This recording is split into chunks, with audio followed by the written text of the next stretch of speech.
こんにちは、めいやです。今日は味噌作りをします。お味噌って健康と美容にすごくいいじゃないですか。そしてヘバーデン結節の改善にもとても有効な栄養素がたっぷり入っています。お味噌がどうしてヘバーデン結節の改善にいいのか、そしてもう一つ、改善のためにどんなお味噌を選ぶといいのか、そんなお話を交えながら作っていきたいと思います。お味噌作りをするようになって多分今回で4回目なんですね。で、これまではもう混ぜるだけっていう状態のキットがあって、簡単に混ぜるだけで作っていたんですね。今回は大豆を煮るところから作っていきたいと思います。なのでこういう作り方は実は初めてなんです。まずはちょっと材料から皆さんにご紹介します。お米の麹でお味噌を作るので、この米麹、そして先ほどお見せしたこの大豆、あとは粗塩です。お味噌はたったこの3つだけでできてしまうんですね。じゃあ最初にこの大豆をお水に浸水するところからスタートします。大豆の浸水時間は15時間くらい、前の晩にやっておきました。たっぷりの水で3回洗いしています。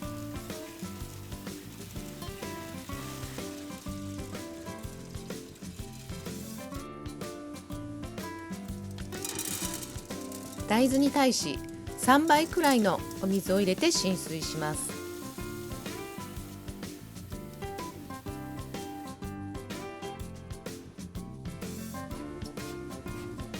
翌日です。さあどうなっているかな。15時間浸水した大豆です。うわ、お豆が大きくなっています。1キロの大豆を柔らかくなるまで煮ます。5.5 リットル容量の圧力鍋で2回に分けて煮ました。圧力をかける前に沸騰させてアク取りをしてます。アクが結構出て10分くらいやっていたかな、この作業。その後弱火で30分間加圧しました。豆の状態によると思うのですが、柔らかくなるまで時間がかかりました。薬指と親指で潰して簡単に大豆が潰れる。にゅこれ潰れました。煮込み完成ですね。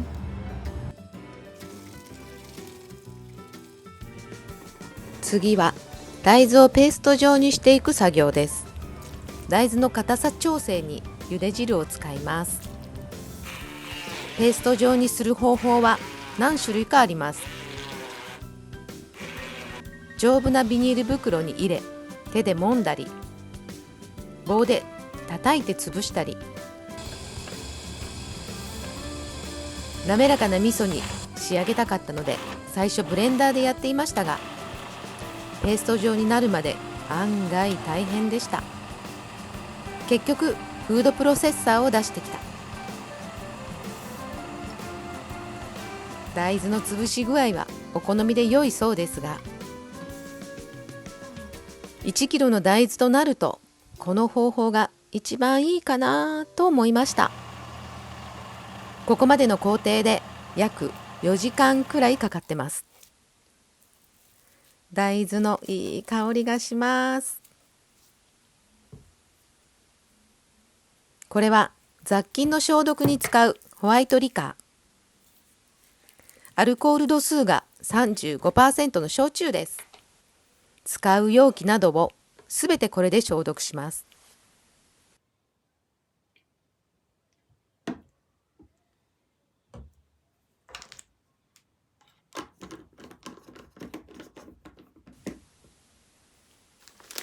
米麹1キロをほぐしていきます。麹の量を多くすると甘いお味噌に仕上がるそうです。今回は基本配合の大豆対麹1対1にしました。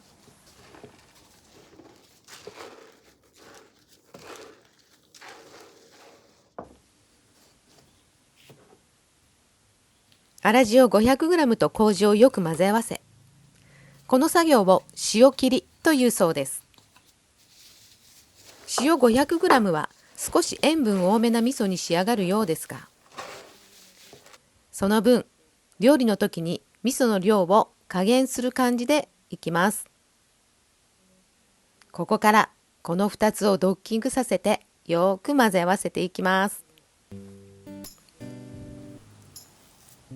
それでは味噌とヘバーデン結節改善のつながりについてお話しします。結論から言うと、添加物とうまみ調味料の入っていない味噌、発酵期間が最低4ヶ月した味噌を毎日摂る。これは理想となりますが、ヘバーデン結節改善のためという認識のもとでお話しします。ヘバーデン結節改善に効果的な栄養素は、大豆イソフラボン、大豆サポニン、タンパク質、食物繊維、ビタミン E。言わずと知られている大豆イソフラボンは、女性ホルモンのエストロゲンと似た働きをすることで知られていますが、エストロゲンが急激に減少する時期と、手指の疾患、関節の痛みの発症率が上がりますね。これは関節を支えている軟骨と筋肉の柔軟性が失われるからということで、大豆食品を摂ると良いと言われていますが、中でも発酵されている大豆、味噌と納豆、この2つからの大豆イソフラボンは発酵菌のおかげで良質なものになります。こんなことを知ってから毎日必ず味噌汁を飲むようになりました。朝晩2回取り入れるようにしています。天然の女性ホルモンエストロゲンと比べると1000分の1という割合の濃度になりますが、取らないより取る方がいいですね。皆さんも毎日お味噌汁を取っています？この混ぜ合わせる作業ですが、麹がお肌にいいようで手がツルツルツヤツヤしてきてますが、結構力がいります。腰を据えて頑張ってます。硬い場合は大豆の茹で汁を足して調整しましたが、出来上がりの目安として耳たぶくらいの硬さになるといいようです。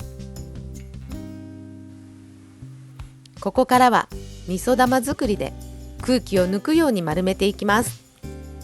私ソフトボールのキャッチャーをしていたので、ここからの作業好きでした。手作り味噌の熟成期間は最低4ヶ月くらいだそうです。時間をかけて発酵熟成することで栄養価がアップして味も良くなるんですって。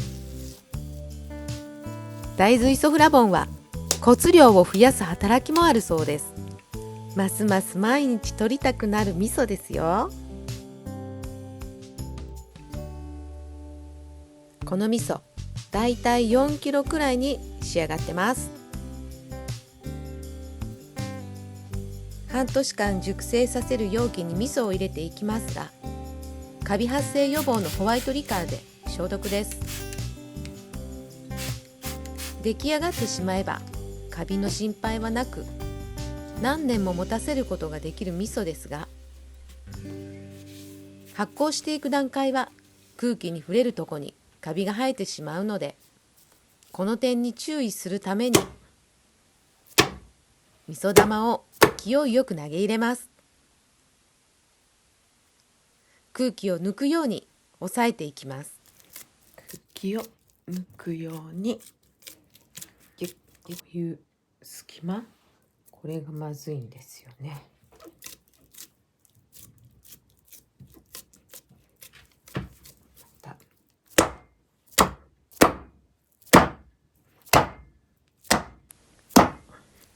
ヘバーデン結節改善のために選ぶと良い味噌については、市販品でも大豆、麹、塩だけでできているものもあります。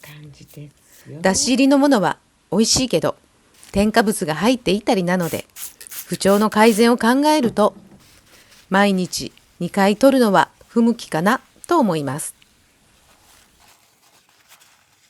味噌が入ったらホワイトリカーでよく拭いておきます。あと、熟成期間が短すぎるものは栄養価も低めなので長い方がいいですね。市販品で熟成期間がわからないものは製造元に問い合わせると教えてくれます。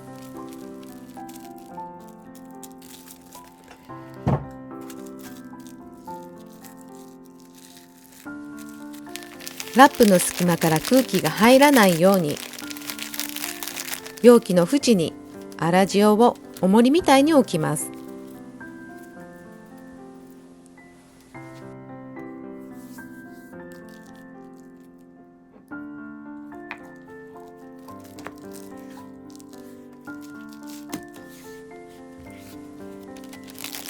入りきらなかった味噌玉はジップロックに仕込みます。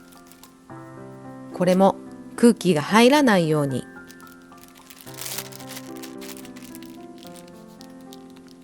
味噌って私たち日本人にとって切り離せない食文化の一つですね。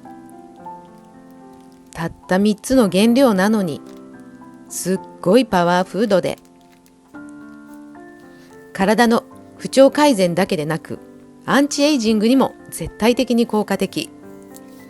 抗酸化力が強くシミ予防もできるようですよ。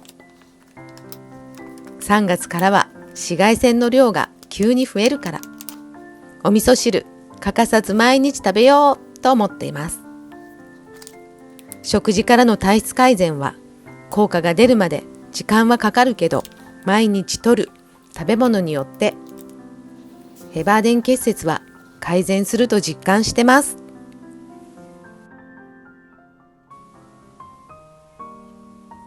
これは2022年2年前に仕込んだ豆麹の赤味噌です。カビもなく2年もすっごいでしょう。熟成がどんどん進み、コクが出て美味しくなっています。大豆の茹で汁は捨てずに料理にも使えます。スープやだし巻き卵とか。ここまで見ていただいた皆さん、最後までお付き合いありがとうございました。半年後、お味噌が完成したら報告させてもらいます。また次回の動画まで。さよなら。明日は混ぜるだけの味噌作りです。この容器を使うので空っぽにしなきゃ。